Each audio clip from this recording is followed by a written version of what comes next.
Ce personnage de Moïse, qui est évidemment très très important, même si le roman est partagé entre plusieurs personnages, mais Moïse est celui qui fait le lien entre tous ces personnages. Et Moïse est fils du djinn, il a des yeux verrons qui évidemment signifiaient quelque chose dans les contes et les croyances et les légendes mahoraises, on va dire, pour aller très très vite. Et donc, il y a aussi cette destinée du personnage qui est façonnée par la croyance, par la superstition et parce que ça... Enfin, il incarne finalement ces croyances. Et oui, parce que c'est un pays qui est... Et on revient au paradoxe, parce que c'est un pays français... c'est l'idée de la République, unie dans la République, c'est l'idée de l'État français, mais il y a toutes ces croyances, toutes ces légendes, toutes ces superstitions. On dit toujours qu'il y a 2 djinns sur les épaules,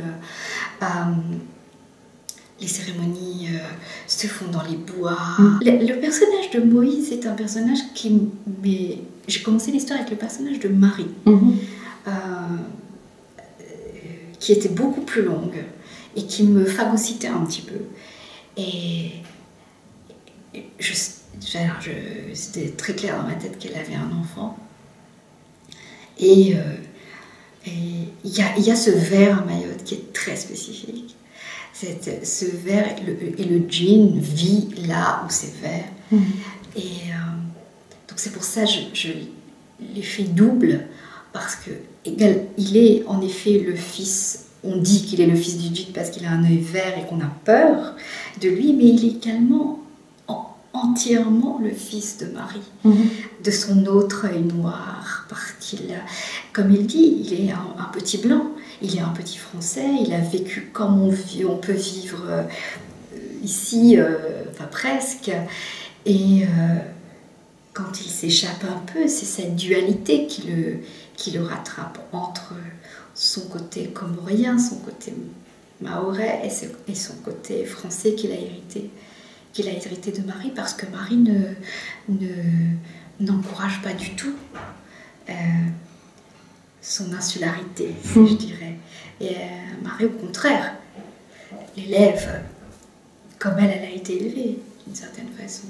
Oui, tout à fait. Ça fait partie des paradoxes du livre et sur lesquels on reviendra. Mais avant, j'aurais une question sur le fait que c'est un livre qui est très très ancré à la fois dans une forme peut-être de fantastique ou de conte.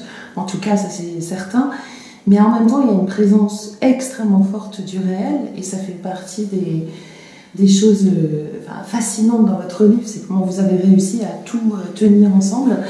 Et ce réel, cette actualité, c'est celle de Mayotte, celle des soulèvements, le fait aussi que c'est une île qui est complètement oubliée de la France, alors que c'est une vraie poudrière. Il y a aussi l'actualité au-delà de cette île, et c'est celle de toutes les îles peut-être, et en tout cas des îles européennes aussi, mais c'est cet enfant syrien sur une plage que vous évoquez très précisément. Pour vous, le roman, quelle que soit sa part d'imaginaire, sa part de conte aussi, et sa part c'est cet ancrage dans le réel aussi, ce commentaire du présent? Oui. Il y a une page très très forte dans le livre justement sur l'émigration, l'émigration.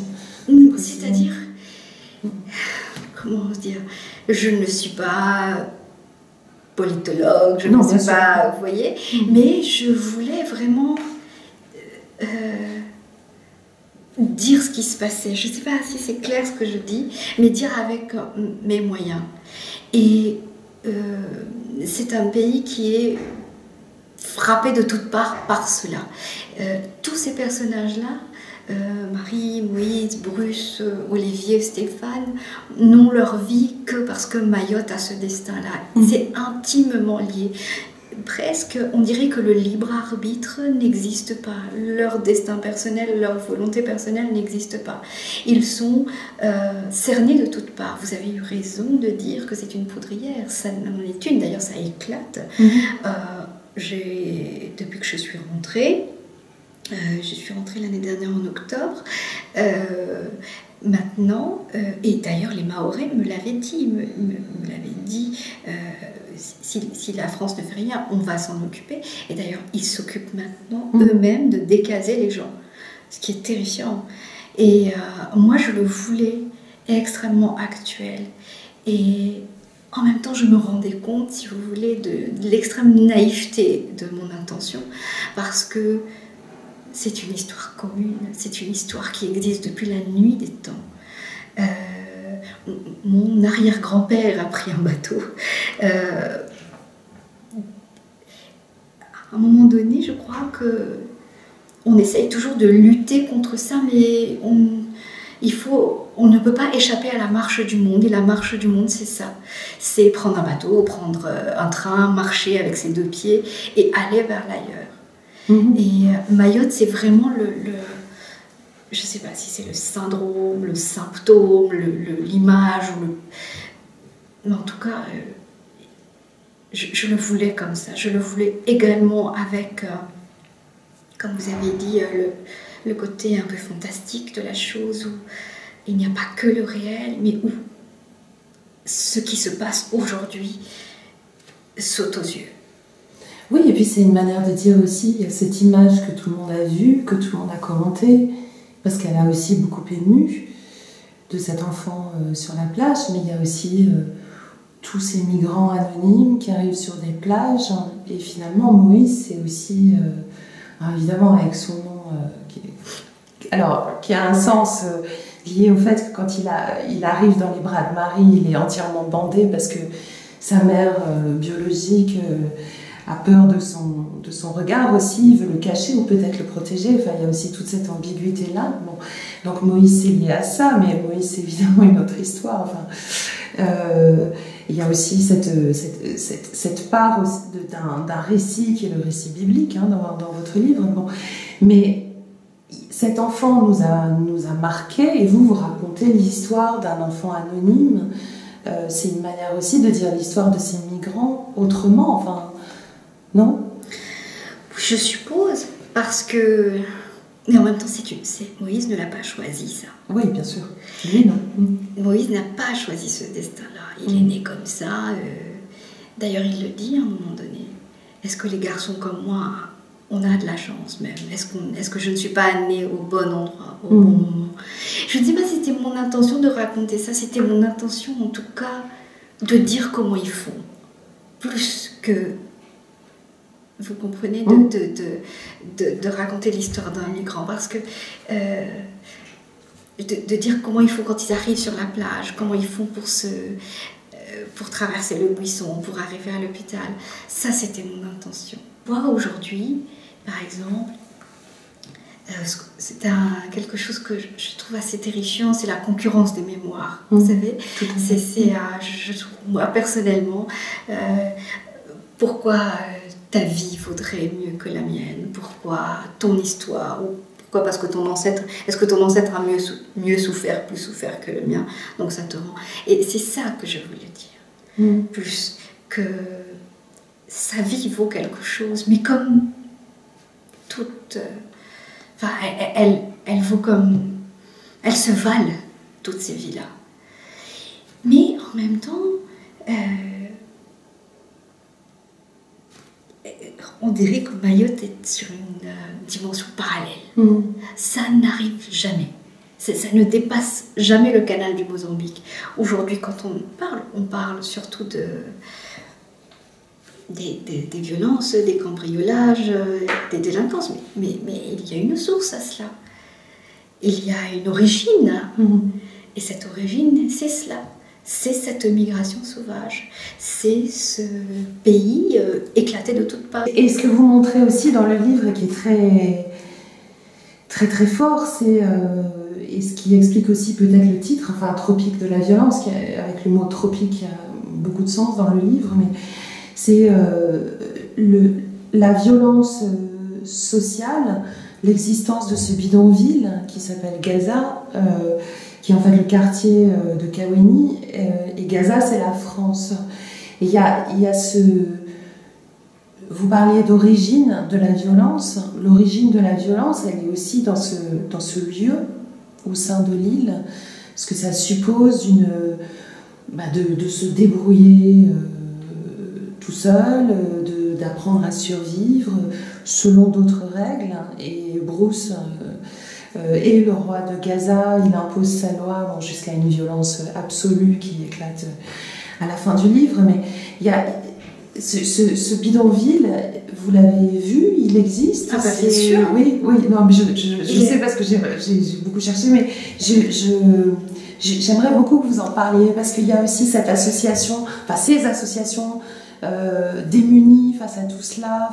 On a l'impression que la violence se nourrit d'elle-même, en fait.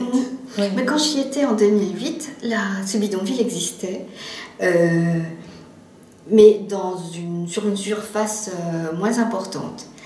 Et sur les 2 années, en fait, quand moi je vis, ces 2 îles, Mayotte, Petite Terre et Grande Terre, moi je vivais en Petite Terre, comme on dit. Et quand on prend la barge, le bateau, on arrive et c'est une des premières choses qu'on voit. C'est toutes ces maisons. C'est comme les favelas, hein, c'est pareil, c'est des petites cases sur les collines. Et de mois en mois, ça s'étendait. Et quand je suis retournée l'année dernière, donc 5 ans après, c'était une vraie ville.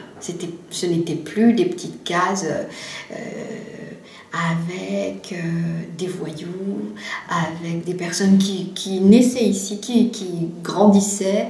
Il y a même des organisations non gouvernementales qui essayaient de monter des écoles. Et quand je suis allée la première fois, accompagnée d'un pompier mahorais, d'un pompier volontaire mahorais, j'ai vu ce tag Gaza. Je me suis dit, mais c'est quoi ce tag en vert? Il m'a dit, c'est comme ça qu'on appelle le bidonville. Et c'était très drôle. Tous les jeunes disent Gaza. Gaza, Gaza. Et les responsables, si vous voulez, essayaient de leur dire, il ne faut plus dire Gaza. Alors, souvent dans leur conversation, ils disaient oui, ici à Gawini. Ils essayaient parce qu'ils se rendaient compte, sans s'en rendre compte, que Gaza avait une autre portée. Ça voulait dire tout à fait autre chose que ce qu'ils vivaient. Alors, dans ce bidonville,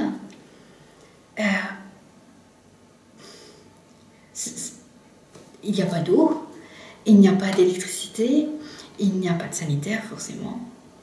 Alors, il y a le raccrochage un peu sauvage de l'eau. On voit des tuyaux passer, au raccrochage sauvage aussi de l'électricité. Il y a un point d'eau où les gens font la queue tous les matins et le soir. Il y a cette ravine dont je parle dans le livre qui ne coule plus, qui est une sorte de filet gluant de choses vertes et noires. Et au-delà de cette ravine, il y a les ferblantiers, ils travaillent le fer. Et au-delà encore, il y a ce qu'on appelle les bangas, c'est les cases des jeunes qui font. Moi, j'ai pas pu y aller parce que c'est pas possible d'y aller. Et où ils font un peu ce qu'ils veulent bien faire. Alors, ce qui est très. Je sais pas ce qu'on. Moi, j'y allais avec. C'était présomptueux de dire ça, mais les yeux ouverts. Je voulais vraiment. Et je me disais, qu'est-ce qui va me sauter aux yeux en premier? Et en fait, c'est l'odeur. C'est cette odeur très prenante oui, la misère a une odeur, il faut le dire. La misère sous le soleil a une odeur.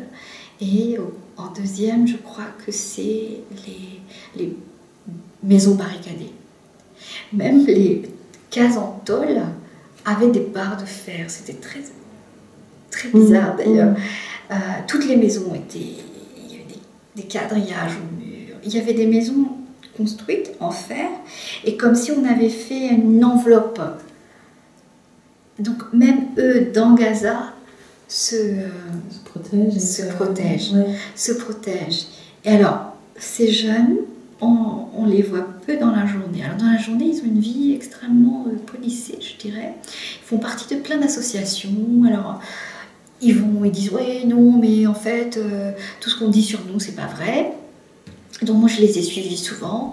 Ils vont, je sais pas, enlever les feuilles des cocotiers. Vous savez, on natte après pour faire des cases parce qu'ils veulent construire des choses, aller à l'école et tout. Et en fait, c'est à partir de 5 heures. Ils descendent en bande, ils cherchent. Ils cherchent, ils cambriolent, ils font plein de choses. Parce il y a la drogue aussi. Ah oui, alors il y a plusieurs étapes dans la drogue. Alors il y a ce qu'ils appellent le bangui classique, c'est le joint classique. Alors il faut avoir un peu d'argent. Alors ceux qui n'ont pas d'argent du tout fument les feuilles de mangrove. Alors c'est pas vraiment les palétuviers, mais c'est quelque chose de très spécifique, mais qui vient de leur tradition, parce que les pêcheurs mahorais utilisaient cela pour endormir les poissons. Donc d'une certaine façon, les traditions se font, donc ils fument ça. Ensuite, ils fument ce qu'ils appellent le chimique, qui est une sorte de pilule, un ersatz d'anxiolytiques, de médicaments pour les ébus et de je ne sais plus quelle autre saloperie qu'ils écrasent et qu'ils mélangent à de l'herbe. Et donc, ce qui se passe, c'est que dans la journée, quand vous passez, il y a beaucoup de jeunes qui sont assis, mais vraiment littéralement affalés. Affalés comme si ils dormaient. Et c'est le soir qu'ils se